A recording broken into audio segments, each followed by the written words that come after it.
This video is brought to you by MagicJank.com, the spiciest cards for your sauciest decks. Buy and sell Magic the Gathering products and gear today on MagicJank.com. What is up, Janksters? It's your boy Graham, also known as HamHawks42 on the internet, and today we have a fun deck. This is Dimir Nazgul, which is... It's an interesting build, I think, because it's trying to take advantage of the Nazgul value snowball, which is very real and very potent, and really try to amplify it and take it to the next level. So let's get into it. What are we trying to do? So the main build around is, of course, the Nazgul themselves. Now, I went for a little bit of style, and I had to have one of each different artwork in my deck. You don't have to do that, of course, but that's what I decided. So what do the Nazgul do? They are 1/2 with Death Touch for 3, 2 and a black. When they enter the battlefield, the ring tempts you. Nice. And whenever the ring tempts you, you put a +1/+1 counter on each wraith you control. That includes itself. So it enters the battlefield and then immediately after one trigger becomes a 2/3. So that's nice. And a deck can have up to 9 cards named Nazgul. So of course we do. And the cool thing about it is they stack. And the way that they stack means that if you play a Nazgul on turn 3, for example, it enters as a 2/3, it gets 1 counter, the ring tempts you, it picks up the ring, great, cool. You then play out a second, and the first one triggers in addition to the second one, and they put counters on each other. So your 2/3 previously is now a 4/5, and you get a third down, and then 3 more counters pop onto them. You get the idea, right? And on top of that, even if you're not playing new Nazgul, if you are tempting, or if the ring is tempting you in some way, all of the Nazgul that you have buff up. Now you'll note, it's not only cards named Nazgul that get those +1/+1 counters. It is any wraith. Well, you know what happen to be wraiths? Changelings. I mean, we do have the Witch King of Angmar in here because that card is just, honestly, this thing can just drive home a win by itself, and it happens to be a wraith, so it synergizes with what we're doing. So, cool. But changelings happen to be wraiths, such as Orvar the All-Form. And Orvar also gives us the ability, whenever we target one of our Nazgul with an instant or sorcery spell, we get to copy it, which becomes truly banana pancakes, as you can imagine. And then we also have the Changeling Outcast in here. This card is fantastic in this deck, honestly. It is a 1-drop, so it gives us something to do on turn 1, and then once the Nazgul get going, as the Nazgul value up, the Changeling Outcast gets +1/+1 counters, and it cannot be blocked. It can't block, so it's not chumping for us, but it can get in for as much as we have. So if the ring is tempting us repeatedly, if we have a lot of Nazgul online and all of our wraiths collect 5 or 6 +1/+1 counters throughout the course of the game, well, guess what? The Changeling Outcast gets all of those counters, and it just beats our opponent consistently. It's a way of establishing a clock if our engine's online. It's a way to break board stalls in a really cool way. And meanwhile, the Nazgul themselves, being just large, big booty death touchers, just they sit back and block for our face while the Changeling Outcast gets in for the win. Feels great. Very simple and very straightforward, and it does good work.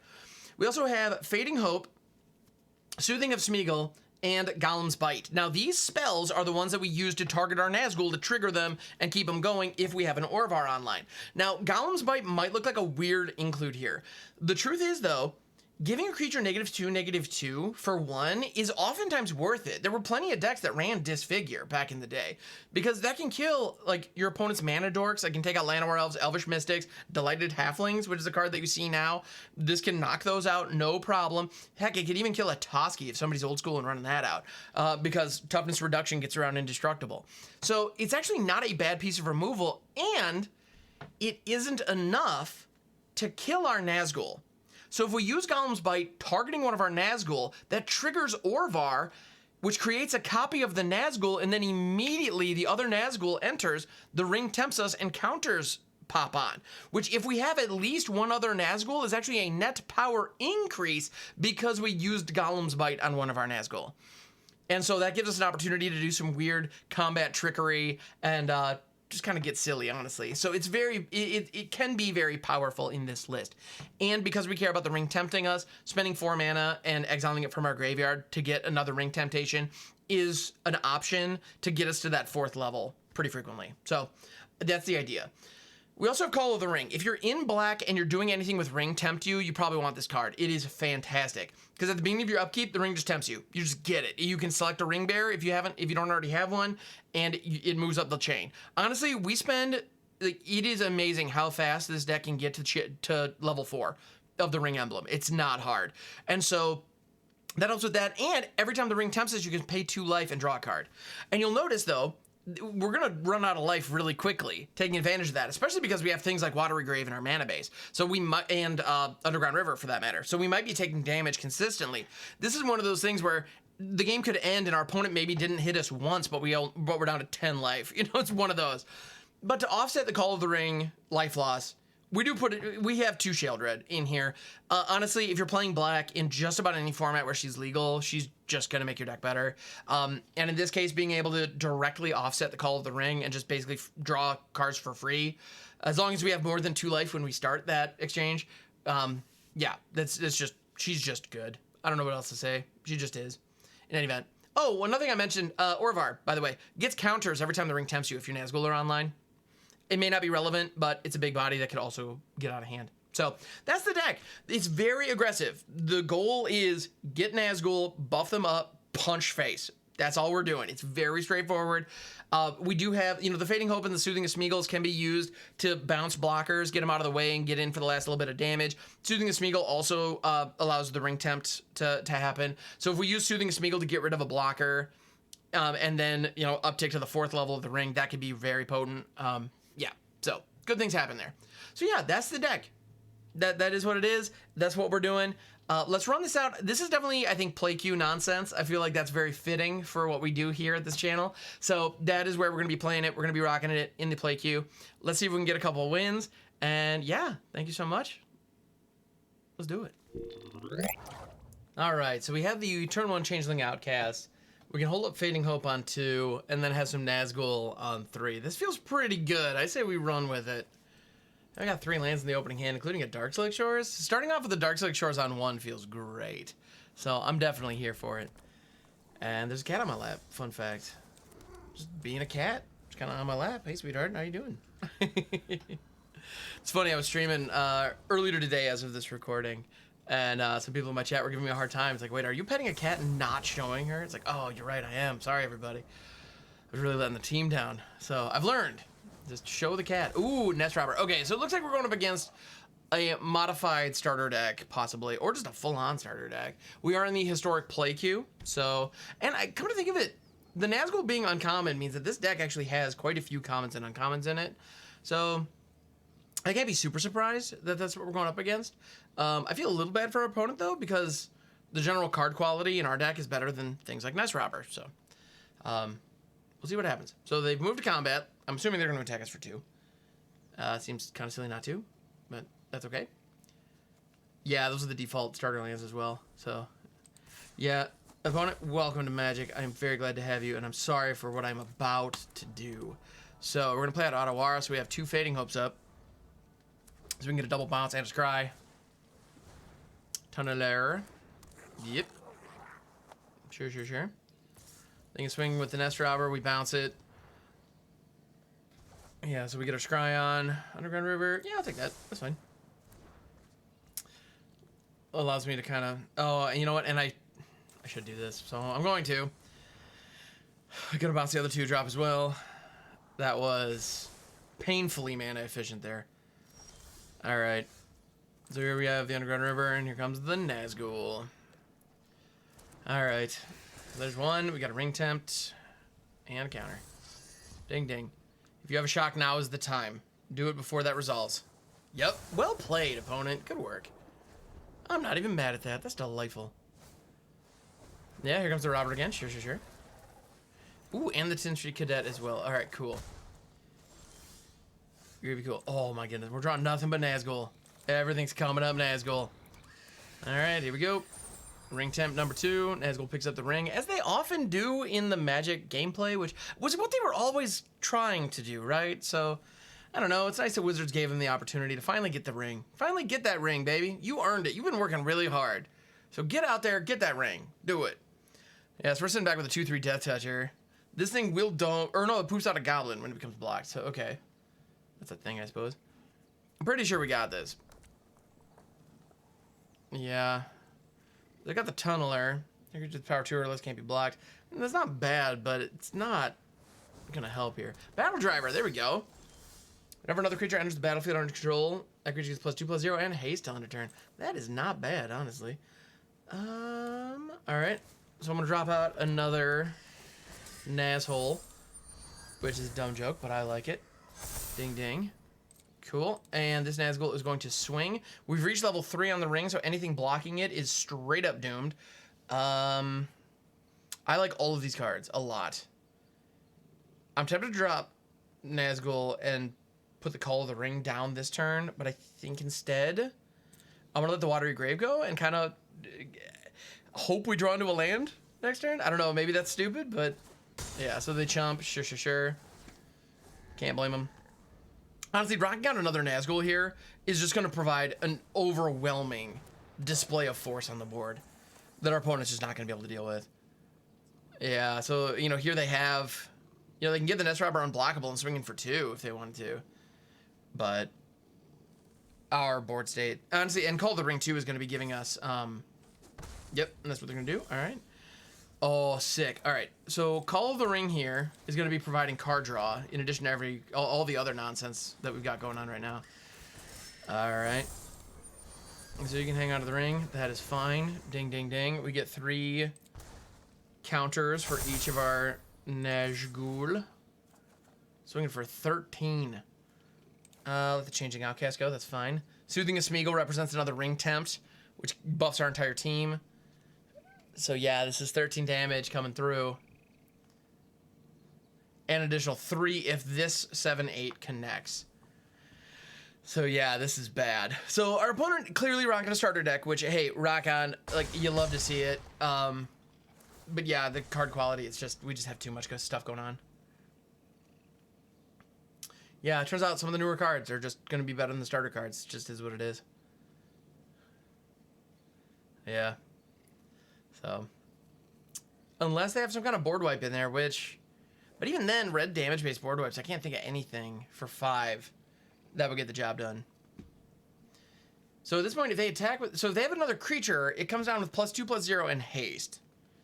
They could then swing the entire squad. Yeah, so here comes the team. I'm gonna block the battle driver. It's the most damage. And Burn Bright, there you go. Ooh, okay, actually, that was a lot closer than it had any right to be. All right, tight. Yeah, I don't need to draw another card. Certainly don't need to lose any more life. Yeah, so here we go. Yeah, we got there in the end, but holy cow, that Burn Bright was sick. I gotta say, opponent, well done. Way to see the opportunity, go for it. Got me down to 5. I mean, okay, that game was actually way closer than I expected. So good job, opponent. They played it very, very well. So good stuff. All right. So we have we have 200 Graves starting out. We got 2 Nazgûl in hand. That's usually where we want to be. So I think I'm going to keep this based on what they lead off with. Delighted Half. Like, ooh, I will bounce that all day. All day. I'm not even gonna. Do not pass go to not collect $200. Just pick that sucker up. Don't need another Orvar. That is an easy dismissal there.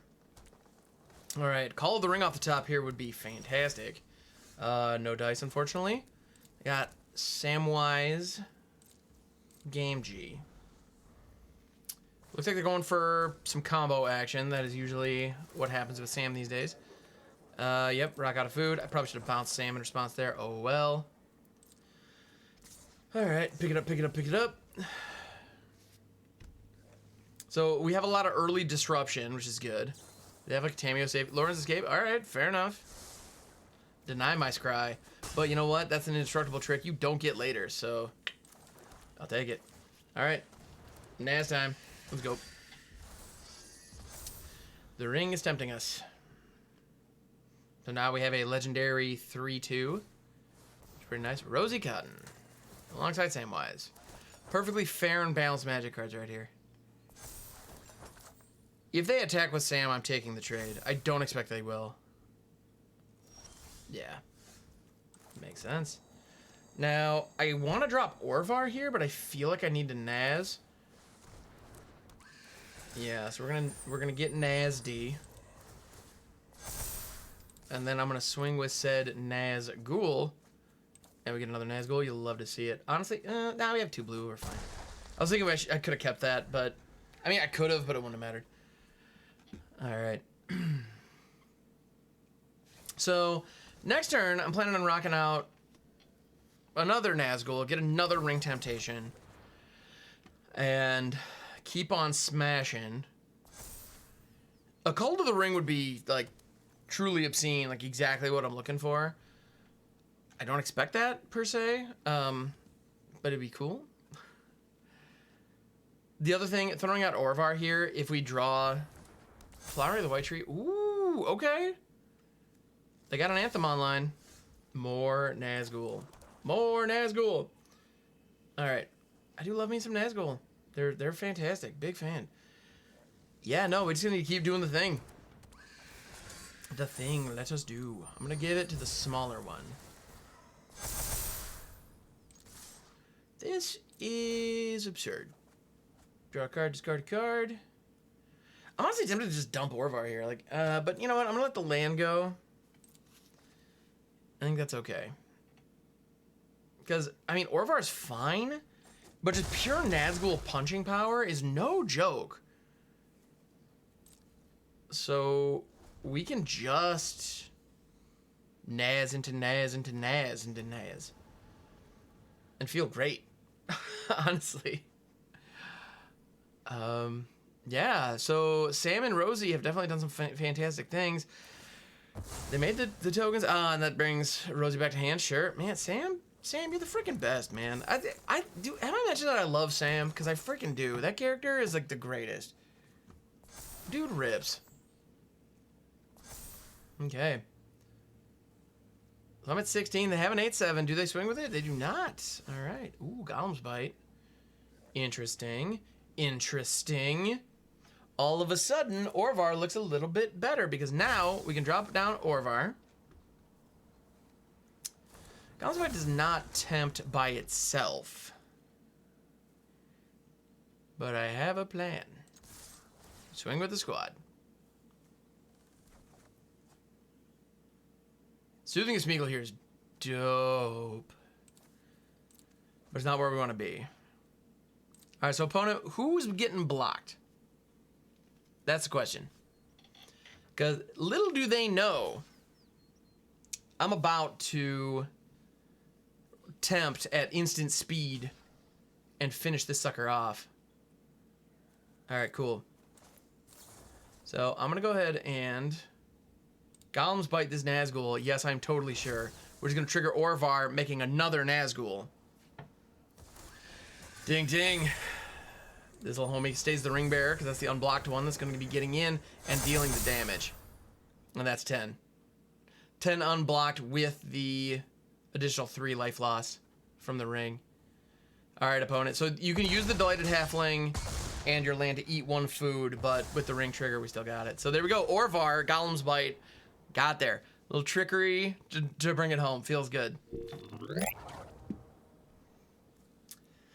This hand looks great. We have the turn 1 Fading Hope with 2 Nazgûl back. That's exactly what I want to see.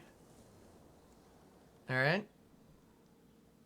We have a Plains and a Sacred Cat. Darkslick Shores, perfect. I was about to say, do I shock this in? Do I not shock this in? Opponent making it easy on us. Well, top deck making it easy on us. Giving us the Darkslick Shore. No shock necessary. Charm Stray. Okay.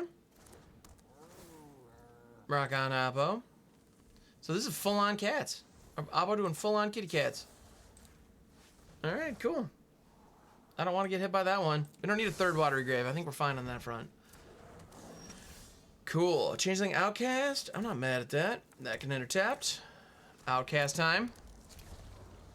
Ding, ding. Here we go.